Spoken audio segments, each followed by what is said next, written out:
कहाँ पर मुग्ध हुआ है? क्यों मुग्ध हुआ है? सुक्तिका पर। सुक्तिका वो सीप जो है ना उसमें है। सुक्तिका का खोल एक बार तो झांक ले। उस सीप के खोल को एक बार से अच्छे से झांक ले और आंक ले। अच्छे से क्या कर ले? झांक ले और उसको आंक ले। ये कितना कीमती है, बाहर की नहीं, बाहर के भीतर से भी और बाहर से भी है। सुक्ति का खोल एक बार तो झांक ले और आंक ले। भीतर की मुक्तिका पर सदा सदा के लिए अवश्य मुग्ध होगा। सीप जो होती है ना, पानी में अपन आषाढ़ के महीने में प्राय करजे होता है, नई नई सीपें आती हैं और वो सीप नदी के पानी में होती हैं और उस सीप में अगर स्वाति नक्षत्र का योग में बारिश की बूंद अगर उस सीप के मुख में चली जाती है तो वो बारिश की बूंद क्या बन जाती है?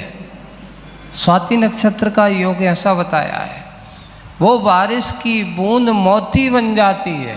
ये नेचुरल मोती बताया है। आज कृत्रिम मोती की बात मत करना। आज तो बड़ा विचित्र है ये मोती हैं जो कल्चर मोती जो बनने लगे हैं। अभी कितनी हिंसा, आप लोग जो मालाएं जो फिर मिलती हैं जो मोती के रूप में आती हैं, ये चीन वाले वियतनाम आदि में वहाँ पर इसकी खेती हो रही है। सोचिए आप, बड़ी बड़ी सीपें होती हैं, उन सीपों के अंदर कुछ रेत के कण वगैरह जो होते हैं उनके अंदर डाल दिए जाते हैं। उनको बहुत पीड़ा होती है, बहुत पीड़ा होती है, इतनी पीड़ा उनकी भी, बहुत कष्टमय उनका जीवन होता है। आपसे ही कहा जाए कि आप अगर सोते हो, है ना, और आपके बिस्तर में अगर थोड़े 2-4 कंकड़ डाल दिए जाएं तो आप रात भर सुख से सो सकते हो? अरे रेत के 2-4 कंकड़ ही अगर उस पर डाल देते हैं तो आपकी नींद क्या हो जाती है? जब तक वे कंकड़ दूर ना हो जाए तब तक आराम से आदमी सो नहीं सकता। और जिसके कलेवर में, शरीर में ऐसे रेत के कण डाल दिए जाते हैं, इस प्रकार का उनको डाल दिए जाते हैं, उनकी पीड़ा धीरे धीरे बढ़ते बढ़ते उनकी एक संयोग है कि उनकी लार का संयोग कहो या उनके शरीर के योग कहो कि वे रेत के कण एक मोती का रूप ले लेते हैं। और बड़े बड़े आप YouTube वगैरह पर देखना कि कैसे कल्चर मोती, आप रोंगटे खड़े हो जाएंगे कि कैसे मोती बनाते हैं, किस प्रकार के, और निकालते हैं और निकाल करके उन सीप वगैरह को अलग कर देंगे, मार देते हैं। और ऐसे नहीं, एक नहीं, ऐसे सैकड़ों की, हजारों की संख्याओं में ऐसे होते हैं। और मार करके उनसे निकाल करके वे मोती इकट्ठे किए जाते हैं और इकट्ठे करके उनको पाला जाता है। उनको निकालेंगे, पुनः उसको बंद करेंगे और वो पुनः उसमें रेत कर डाल लेंगे। ऐसे एक बार करते नहीं, कई बार ऐसे उनको बनाने की खेती होती है। सोचो को कितनी जीवों की हिंसा होती है। लेकिन एक प्रकृतिगत मोती की बात जो है यहाँ पर उसकी बात कही जा रही है। ये कल्चर मोती जो कृत्रिम बनाए जा रहे हैं, इनकी मोती की तो महाहिंसा के कारक होते हैं। ये तो स्पर्श भी करना अपने लिए अहितकर है, किसी उस हिंसा का समर्थन करना है। पहले कितने प्रकार के मोती होते थे बता रहे हैं। एक गज मोती होता था, सुक्ति मोती होते थे, और एक मोती उसके बारे में भी कहा, गज केसरी का नाम अपना मृग मोती भी होते थे। ऐसे तो तो ये सब जो पुराने जो इनके प्रकार के मोती होते, और इतना है कि जीव से ही संबंध होता था इनका। लेकिन जब इसमें से जीव निकल जाता था तब ये मोती सुरक्षित निकलते थे। देखो 3 इंद्रिय जीव है, 2 इंद्रिय जीव है वैसे, जो अपना गिजाई वगैरह जो होती ना 3 इंद्रिय होगा, और एक सुक्ति वगैरह जो चलने वाली है ये भी 3 इंद्रिय बनाए कि 2 इंद्रिय बनाए। उसमें पैर तो नहीं रहता पर चलती ज़रूर है, 3 इंद्रिय ही होगा। तो उसमें वह जीव रहता है और रह कर के उसके अंदर के उस लार्वा आदि के संयोग से और उस बूंद का संयोग मिलता है तो वो मोती का रूप बन जाता है। इनकी ज़्यादा से ज़्यादा आयु कितनी है? 3 इंद्रिय की 49 दिन, ज़्यादा से ज़्यादा 49 दिन का बताया है। इसमें इतनी ही आयु है और उनका मरण आदि होता रहता है, मरण हो जाता है। इतने दिन में वो आए, जीवन जिया और चले जाते हैं। तो ये बात कही गई है कि एक बार यहाँ क्यों मुग्ध हुआ सुक्ति पर, सुक्ति का खोल एक बार तो झांक ले और आँख ले, भीतर की मुक्तिका पर सदा सदा के लिए अवश्य मुग्ध होगा। बाहर की मोती नहीं, अंदर के मोती को जिस दिन तुम देख लेगा उसकी चमक अद्भुत होगी, अद्भुत होगी। आपको देखिए कविता से, इस दृष्टांत से आपको कहाँ ले जा रहे हैं आचार्य से। बाहर के नहीं, भीतर के उस मुक्तिका को देख, सदा सदा के लिए क्या हो जाएगा? अवश्य मुग्ध होगा। कहाँ भटकता तू? भीहड़ जंगल में, बाहर नहीं हे संत। बसंत बहार भीतर मंगल में है। बसंत भवा बहार कहाँ है? भीतर मंगल में है। ये कविता आपको ये प्रेरणा दे रही है कि जैसे सीप की बाहरी दशा को देख करके तुझे उसकी कीमत समझ में नहीं आएगी, वैसे ही हे आत्मन तू अपने शरीर के रूप रंग को देख करके इस रूप रंग में रम रहा है। इसलिए इस रूप रंग को मत देख, इसके अंदर को झांक, अंदर में झांकने की कोशिश कर। अंदर को झांकेगा तो तुझे वह मुक्ति का झलक दिखाई देगी, है ना। मुक्ति का कौन है ये बताओ? मोक्ष किसको मिलता? शरीर को कि आत्मा को? कर्मबंध किसके होते हैं? शरीर को कि आत्मा को? शरीर, कर्म के भोक्ता शरीर होता है कि आत्मा? आप कहोगे सब कुछ आत्मा है, सब कुछ आत्मा को होता है, लेकिन उसमें निमित्त नैमित्तिक संबंध जो है आपको वेदन कराने में आपका शरीर कारण होता है। जैसे कि वह बाहर का खोल, उसके अंदर जो मोतीपन होने उपादान शक्ति उसके अंदर है, लेकिन बाहर का ये शरीर जैसे सीप का वह बाहर का रूप रंग, बाहर का स्वरूप उसके अंतरंग में मोतीपना बनने का कारण है। जैसे उस सीप में मोती बन जाता है, वैसे ही इस शरीर में यह आत्मा क्या बन जाती है? मुक्ति स्वरूप को प्राप्त कर देती है। आप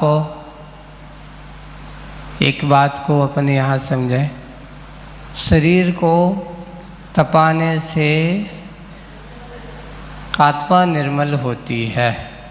तप आदि करने से अपने यहाँ कितने तप कहे गए हैं? 12 तप कहे हैं, जिसमें 6 तप क्या हैं? बाह्य है, और 6 तप क्या हैं? अंतरंग है।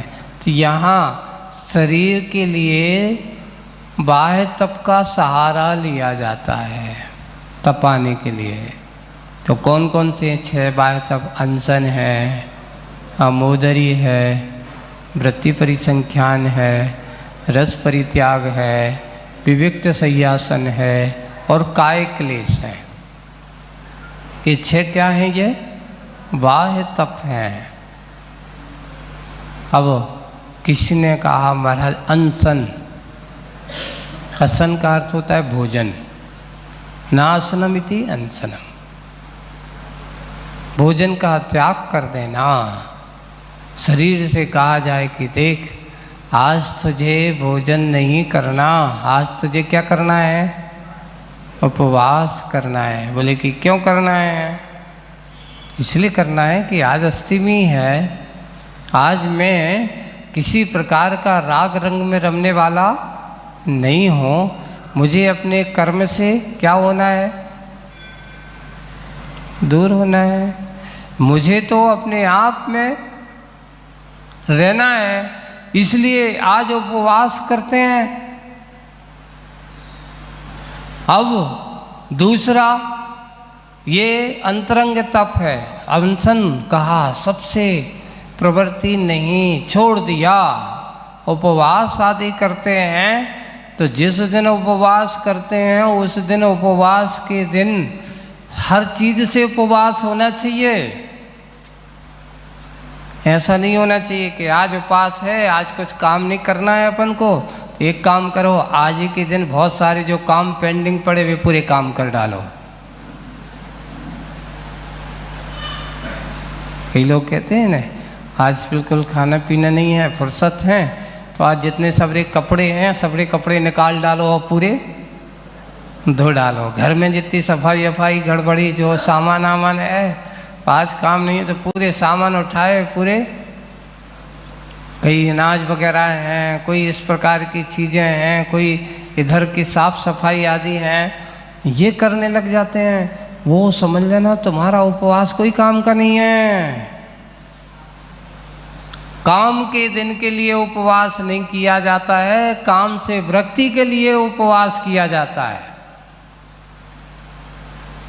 पाप से बचने के लिए उपवास किया जाता है, पाप में लगने के लिए उपवास नहीं किया जाता है।